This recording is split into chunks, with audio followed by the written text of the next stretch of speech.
In today's video, I'm going to teach you how to create feedback form in Google Forms. By the end, you'll have a clean, ready-to-use form that collects exactly the feedback you need. Start by opening your web browser and heading to Google Forms. If you aren't signed in, you may be prompted to log into your Google account.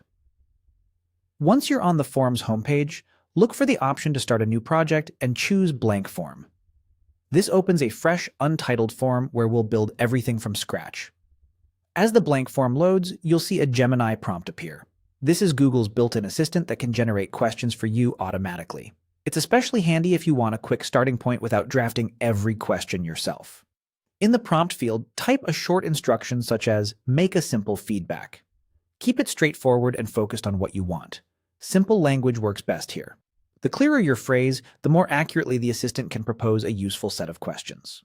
Next, select Create. This tells Gemini to draft suggested questions based on your request.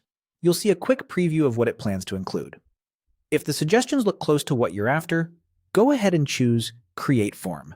This confirms the selection and drops those questions directly into your new Google form. From here, you can edit the questions if you like. Click into any question title to rename it, and use the drop-down on the right of each question to switch types, such as short answer, paragraph, multiple choice, or a linear scale for ratings.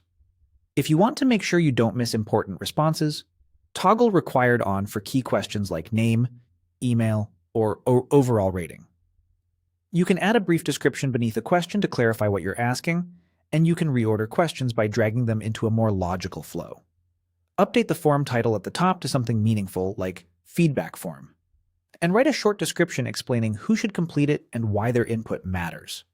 For a more polished look, customize the theme and colors so the form aligns with your brand or event. As you make changes, everything saves automatically, so there's no risk of losing your work. That's it. Your feedback form is built, refined, and ready for responses. Thanks for following along, and happy form building.